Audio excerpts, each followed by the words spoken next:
How do I reclaim my relationship after my girlfriend's best friendo took over, or make this poly relationship with some rules? New information has surfaced. So, I'm posting this to get some outside perspectives and maybe some advice on how to navigate this situation.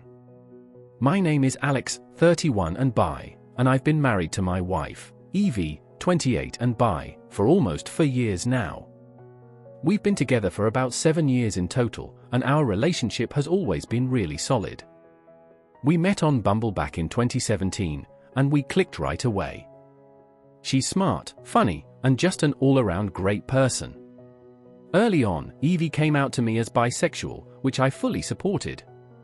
I was the first person she confided in, and I helped her come out to her family and friends. Over time, we'd joke about her being attracted to women, maybe point out someone we thought was attractive, but it was always just casual talk. Our marriage felt strong, and I didn't think anything could shake that foundation. We both have always been great at confining each other. We were really good in communication and just a safe space. Had tons of vulnerable conversations, and we both supported each other. But things started to change around 2023 when Evie started getting close with a coworker who just started, Kira. They hit it off right away, and at first, I didn't think much of it. To me, this was amazing that she made a new friend and started having a social life as we moved away from our country. It was much harder for her to meet our friends. I knew this had a toll on her. But soon enough, they were spending more time together, texts, drinks after work, the usual. I didn't feel threatened, I thought it was just Evie making a new friend. Then, one night, I think it was around October 2023, after a few drinks, the topic of threesomes came up. It was a joke at first, didn't give it much thought as we were not looking for it and were content with just us. But Kira messaged me a few days later asking if I was serious. After some back and forth, I agreed, thinking it could be something fun and experimental for our relationship. Evie never really got a chance to explore that part of being attracted to another woman. However, I forgot to point out Kira told me she was queer, though. She's a lesbian, and now thinking about it, I think she said that to get to my wife without it sounding like it was cheating. I was confused how that would work, so that's why I thought it was a joke. But she seemed serious, she'll be down for it, but as she has never been with a guy, she said would it be okay if I get to her Evie more first so I'm comfortable. Looking back, I think she was manipulating me to get close to my wife. I'm such a ******ing idiot, weary face. I don't know exactly when, but late 2023. One night, I came home early to find Evie and Kira on the couch, in the middle of something. The two didn't feel guilty as Kira explained I gave her blessing. However, later Evie knew this was affecting me and said we can stop. We talked about it, but finding out as part of the process from Evie's words, I reluctantly agreed. A year passed. We did have a couple of threesomes in the end. Nothing spectacular. The last we had, I did feel pushed out as Kira was on top making out with my wife and pushed me away and took over. But this was on like a one-time thing. Because they still spend time with each other. And then? Kira's lease ended, and Evie asked if she could move in temporarily. I wasn't exactly thrilled about it, but I agreed. That was when things started getting complicated. Kira became a permanent part of our lives, and I couldn't ignore the fact that Evie and she were becoming much closer. To a point where she's sharing a bed with her on most nights. But we didn't spend as much time together as we did, and she seemed to be cuddling up to Kira when we watched a film more often. Then, in December 2024, Evie told me she was pregnant.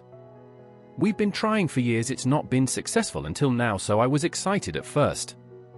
This is the best news possible, but things took another turn when Evie told me she had developed romantic feelings for Kira and wanted her to be her girlfriend and be poly. She was honest with me about being in love with both of us, and she wasn't sure how this was going to work but was determined to make it work somehow. Evie suggested counseling as she knew my concerns and wanted to make me happy, but she couldn't dismiss her love for her girlfriend. Plus, she wants Kira to be involved as a co-parent. Kira always wanted to be a mum. TBH, reading some of your comments, I do feel like I was treated like a sperm donor, hence why we had more than one threesome. Has anyone else dealt with something like this? How do you navigate these feelings when the boundaries start to blur and your relationship changes in ways you didn't expect? Any advice would be appreciated. Update the 10th of January, 2025. First, thank you all for your support, advice, and perspectives on my original post. It's been a whirlwind of emotions, but reading your responses has given me clarity and strength.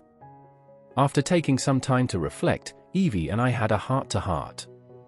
I opened up about how overwhelmed and sidelined I've been feeling and shared my concerns about how her relationship with Kira has affected our dynamic and the future we're building with our baby. It wasn't an easy conversation, but it felt good to lay everything on the table. Evie admitted that her feelings for Kira have deepened in ways she didn't fully anticipate, and she acknowledged how challenging it's been to navigate her love for both of us.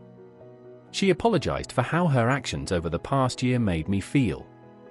She was upset that I hadn't spoken up sooner. She reminded me how much she values our marriage and said she's determined to fix this. As a first step, Evie suggested we prioritize date nights once a week to reconnect and ensure we have time together without any distractions. She also committed to us sleeping in bed together most nights and others with her girlfriend, but mostly when I leave for a shoot. If we ever have another threesome, which she doubts, given Kira's sexuality, she promised to ensure I'd never feel left out again. Evie also acknowledged that Kira staying at our house every day is creating tension and understands it can be toxic, as Kira feels the same way. She plans to talk to Kira about either getting her place or spending less time in our home. She wants our space to feel like a home for us as a couple, even as we figure out how Kira fits into our lives. However, she made it clear, Kira is here to stay in her life. To move forward, Evie proposed we start couples therapy, and I fully agreed.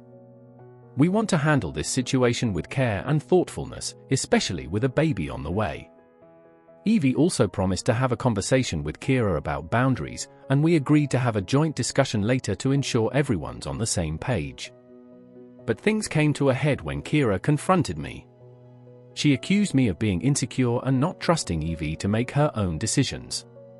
She claimed I was trying to force Evie into something that benefits me, and that if I truly loved Evie, I'd be more supportive of her needs. This time, I stood my ground. I told Kira that this wasn't about insecurity or competition, it was about the fact that Evie and I are married, building a life together, and expecting a child. I made it clear that while I'm willing to adapt to this new dynamic, I won't tolerate being sidelined or disrespected. I also recognize she's also building a life with Kira, and I can't change that. If I was insecure, I would make her break up. I care about my wife's feelings.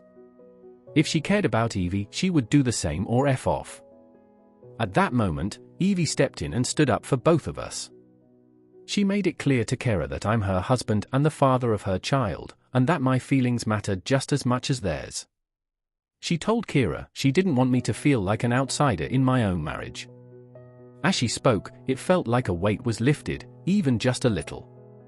It had been so long since I felt like she was truly putting our marriage and my feelings first. But then she also made sure to stand up for Kira. She acknowledged the love she has for her, too, and said that she wouldn't allow Kira to feel dismissed or neglected in this situation either. I could see that she genuinely loved her, and I appreciated her balancing both of our feelings in that moment. Hearing her say that, especially with the baby on the way, brought a wave of relief. It wasn't perfect, but it made me feel like maybe we could find a way through this. For the first time in a while, I smiled, something I hadn't done in ages. Kira and I had a long conversation about everything, and she apologized for how she reacted earlier. She admitted feeling insecure and assured me that wasn't her intention. She's thinking about getting her own place eventually, but wants to remain part of Evie's life as her girlfriend and help raise the baby. She wants to make this work, so she's willing to be friends with me and respect my boundaries as we figure things out. I'm just trying to stay focused on what's best for the baby and all of us moving forward. For now, I'm focusing on therapy and preparing for the arrival of our baby. I'll continue to update as things progress. Your advice and encouragement have been a lifeline, And I can't thank you all enough for helping me find my voice. What do you guys think about everything?